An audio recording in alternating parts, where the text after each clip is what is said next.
अनोखा लाडला मुल्क कौन निकल गया? जी हां, अनोखा लाडला कौन बोले तो इमरान अहमद खान नियाजी अलमारूफ तब्दीली वाले बाबा।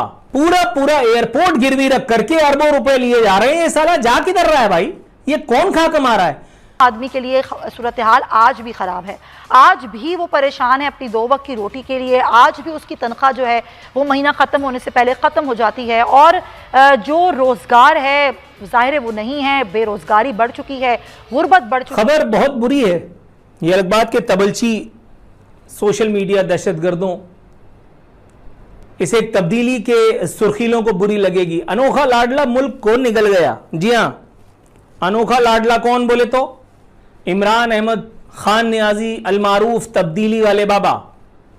अनोखा लाडला मुल्क को निकल गया। मुल्क की मजीद कुछ और मोटरवेज और एयरपोर्ट्स गिरवी रखने का फैसला सामने आ गया है। वफाकी काबीना ने अभी थोड़ी देर पहले इसे एक अमले बद की मंजूरी भी दी है।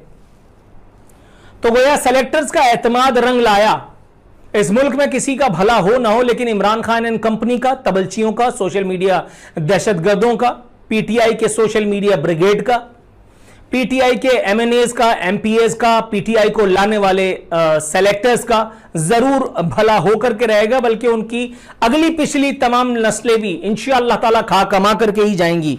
मैं और आप अगर इनके जाने के बाद 500 साल तक अपने जख्मों को सहलाते रहें तो भी किसे परवाह, तो भी किसे परवाह। वो जो आजादी का नशा जिनके चढ़ा है, वो जो गरीब के पेट पे लात मार रहे हैं, अमीरों की हरामजदगी जिनको नजर नहीं आती, क्या कहने इस एक आजादी के, इस एक वन साइडेड आजादी के। सुम्मा अल्हम्दुलिल्लाह, तब्दीली का बाजा पूरे मुल्क में बज रहा है। और वहां वो परवेज खटक, वो करीबुल मर्ग आदमी, वो चलता फिरता 302 कहता है मुझे कोई बेरोजगार दिखाओ। अबे तू नस्वार के नशे में नहीं, तू इख्तिदार के नशे में गर्क है। नस्वार का नशा तो फिर भी थोड़े दिनों के लिए होता है, थोड़ी देर के लिए होता है। इख्तिदार का नशा जिसके सर पे चढ़ गया, अलमान अल हफीज, देखा है नवाज शरीफ की गर्दन कैसे तोड़ी अल्लाह ने। अभी इस वक्त एक मरतबा फिर ये जो नए कुछ एयरपोर्ट्स और कुछ मोटरवेज जो है वो गिरवी रखने की बात की जा रही है। पिछली जो गिरवी रखी थी नून लीग ने, जिसका सबूत तुम आज तक नहीं दे रहे, नून लीग जिसके बारे में खुल करके आज तक नहीं बात करती, उसका तो बताओ कि उसके एवज जो पैसे लिए थे वो कहां गए? वो सेलेक्टर्स के अम्मा अब्बा खा गए, सेलेक्टर्स की आयल औलाद के लिए वो कहीं मखसूस कर दिया गया, वो सोशल मीडिया ब्रिगेड पर खर्च किया गया है, वो इसी तरह के सादिक और सो कॉल्ड सादिक और अमीन की बाजियों ने, उनकी सिलाई मशीनों ने खा लिया, उसमें चले गए या कहां गए? कौन से गड्ढे में गए जहन्नुम के, जो पता ही नहीं चल रहा उनका। जो कौमी शाहराएं और हवाई अड्डे गिरवी रखे जाएंगे, कौमी शाहराओं में इस्लामाबाद एक्सप्रेसवे, इस्लामाबाद पेशावर मोटरवे, पिंडी भटियां लाहौर सेक्शन शामिल हैं, जबकि हवाई अड्डों में लाहौर और मुल्तान इंटरनेशनल एयरपोर्ट शामिल हैं। बताइए, पूरा पूरा एयरपोर्ट गिरवी रख करके अरबों रुपए लिए जा रहे हैं। ये साला जा किधर रहा है भाई? ये कौन खा कमा रहा है? यहां यह बात भी काबिल जिक्र है कि गुज़िश्ता दौर हुकूमत में भी मोटरवेज और एयरपोर्ट गिरवी रखने की खबरें सामने आई थी। साल 2013 में हुकूमत ने कराची के जिन्ना इंटरनेशनल एयरपोर्ट को इस्लामिक बॉन्ड्स की सिक्योरिटी के तौर पर इस्तेमाल किया और इसकी बुनियाद पर 182 अरब के मजीद कर्जे हासिल किए। ये 182 अरब किधर चला गया? कराची एयरपोर्ट को गिरवी रखने के बाद 182 अरब में से अगर आधा भी कराची पर खर्च होता तो कराची मेरा ख्याल है लंदन, पेरिस, बर्मिंघम, न्यूयॉर्क बन चुका होता। किधर गया ये पैसा? ये पैसा अगर विफाक में गया है तो भी पाकिस्तान के किसी ना किसी हिस्से पे कोई ना कोई तब्दीली तो यकीनन मुरत्तब हुई होगी। क्या है उसका सबूत? मजीद बताया गया है कि हमारी हुकूमतों ने कराची एयरपोर्ट को सिर्फ एक बार ही रहन नहीं रखा, बल्कि 2015 में भी इसी एयरपोर्ट के बदले 117 अरब रुपए का कर्ज हासिल किया गया था।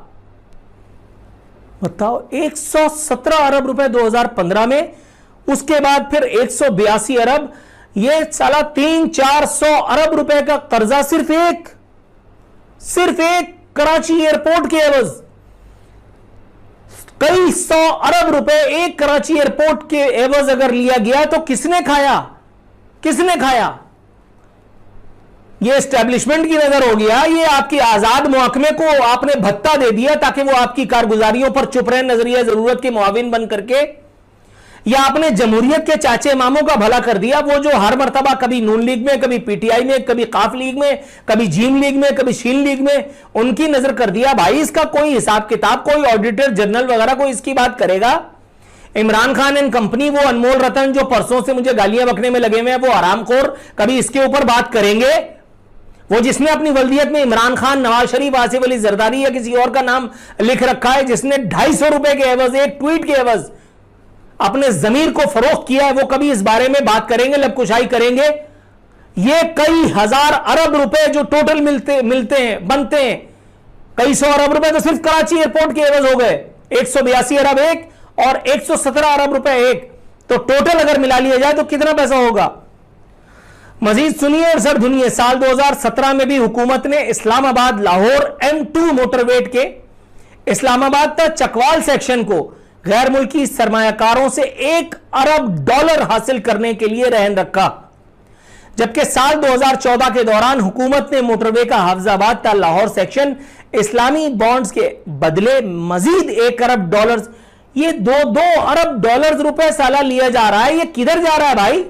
पाकिस्तान तहरीक इंसाफ की नाज़रीन जब से हुकूमत आई तो हुकूमत कहना था कि हमें जो मईशत मिली वो इतनी ख़राब हालत में मिली क्योंकि इतने कर्जे लिए गए थे, ख़जाना खाली रखा गया था, जिसकी वजह से सूरत हाल ख़राब रही। सूरत हाल आज भी कुछ अच्छी नहीं है। एक आम आदमी के लिए सूरत हाल आज भी ख़राब है।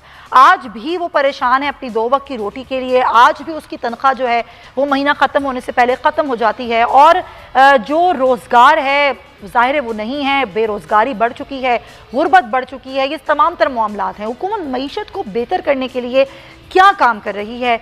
ये भी कहा गया कि जो रेमिटेंस आई उनसे भी बहुत कुछ सहारा लगा मईशत को, लेकिन सवाल ये है कि क्या सिर्फ कर्ज और इस तरह के मामलात ही मईशत को सहारा दे सकते हैं? क्योंकि आज मैं बात ज़रा करने वाली हूँ कि कल जो वफाकी काबीना ने फैसला किया है कि अब सकूक बॉन्ड्स जो हैं उसके तहत कर्जा लिया जाएगा, जिस पर हुकूमत पहले की हुकूमतों पर तनकीद करती रही है। दीगर ज़राए के मुताबिक कम शरह सूद पर जो है ये कर्ज हासिल किया जा सकेगा। अच्छा, ये तो आज हुकूमत कर रही है, और यही तरीके इंसाफ की हुकूमत, यही इमरान खान साहब जब वज़ीर आज़म नहीं थे तो पिछली हुकूमतों पर तनकीद भी बहुत किया करते थे। इसी तरीके से जो चीज़ें गिरवी रख के जो कर्ज हासिल किया जाता है उस पर बहुत नारा नज़र आते थे। जब पहले हुकूमत नहीं थी तो हर चीज़ पर तनकीद किया करते थे, और यही कुछ मामला इस हवाले से भी है, सकूक बॉन्ड्स के हवाले से। तो वो चीज़ जो पहले आप समझते थे कि गलत है, आज वही काम आप लोग कर रहे हैं। क्या वजह यह है कि आप हुकूमत में आके पता चलता है कि बहुत सारी फैसले, बहुत सारी चीज़ें ऐसी करनी पड़ती हैं जो शायद पहले बुरी लग रही होती हैं, जो शायद पहले गलत लग रहा होता है, लेकिन अब हुकूमत में आते हैं, उस कुर्सी पे बैठते हैं तो मालूम होता है कि कुछ फैसले मजबूरी होते हैं? क्या ऐसी ही बात है? देखिए, मैं बिल्कुल, आपने सही कहा कि हुकूमत और अपोजिशन का बहुत फ़र्क होता है। जब हुकूमत में आप आते हैं तो आपको चीज़ों को रियलाइज़ करते हैं कि आपके मुल्क के क्या हालात हैं, आपकी इकानमी की क्या सूरत हाल है, और आपका विजन क्या है, और आपकी सोच क्या, और किस तरह अपने मुल्क को आगे लेके जाना है। सवाल ये नहीं है सर, सवाल ये है कि जो जिस चीज़ को आप गलत समझते थे आज वही काम आप कर रहे हैं। मोटरवेज को, हाईवेज को, हत्ता के पार्क्स को भी गिरवी रख के अगर ये फैसले किए जा रहे हैं और आपको लगता है कि ये ठीक है, तो फिर आपके लिए ठीक और दूसरे के लिए गलत कैसे हो सकता है? नहीं समझिए, मैं बिल्कुल, मैं जो आप बात कहना चाहती हैं मैं भी अंडरस्टैंड कर रहा हूँ। अगर बात उस वक्त गलत थी तो अब भी गलत है, आप यही कहना चाहती हैं, और मैं भी इस पर एग्री करता हूँ। अब इशू क्या है, मैं फिर आपको कह रहा हूँ कि आपने जब चीज़ों को एनालाइज किया, आपने देखा ग्राउंड रियलिटी क्या है, उसके मुताबिक आपने तो ये देखा कि यहाँ का वजीर ख़जाना प्राइम मिनिस्टर का जहाज़ लेकर पतली गली में से निकल जाता है। जब हमने ये देखा कि यहाँ पर पूरी ये जो कह रहे हैं ना बिलो पॉवर्टी, आपका मुल्क इस वक्त मेरी नजर में, चलें ये डिबेट बिल्कुल डिफरेंट है। अभी आपका पॉइंट आ गया, जो आप कह रहे हैं कि कुछ फैसले ऐसे होते हैं कि वाकईतन फिर आपको समझ आती है कि जब पब्लिक ऑफिस होल्डर बनते हैं, मुल्क के लिए फैसले करने पड़ते हैं, तो फिर कुछ ऐसे भी फैसले होते हैं जो पसंदीदा नहीं होते। ठीक है राना एहसान साहब, वो काम जो पीपल्स पार्टी करती रही, जो आप करते रहे, अगर आज पीटीआई कर रही है तो एतराज किस बात का है? हमारी अगर दौरे हुकूमत में 100 चीजों पर तनकीद की थी, आज इन्होंने वही 100 चीजें रिपीट की और 10 उससे अजाफी जो है वो काम खुद कर दिया है। यानी कि हर चीज इन्होंने कहा हम खुद खुशी कर लेंगे, हम कर्जा नहीं लेंगे। इन्होंने हमारे से ज्यादा कर्जा लिया और कम टाइम में सब नहीं मालूम था ना, हुकूमत बनाने के बाद पता चला। बस तो फिर ये तस्लीम करें कि इनकी सारी बातें जो हमारे पे इल्जामात लगाए वो सारे झूठे थे, ये तस्लीम कर लें कि जब महंगाई बढ़ती है तो हुक्मरान करप्ट होते हैं, जब आप कर्जे लेते हैं तो आप जेब में डालने के लिए कर्जे लेते हैं। लेकिन फर्क है सुमैया, हमने कर्जे लिए तो इस मुल्क में डेवलपमेंट हो रही थी, आज डेवलपमेंट नहीं हो रही और कर्जों पे कर्जे लिए जा रहे हैं।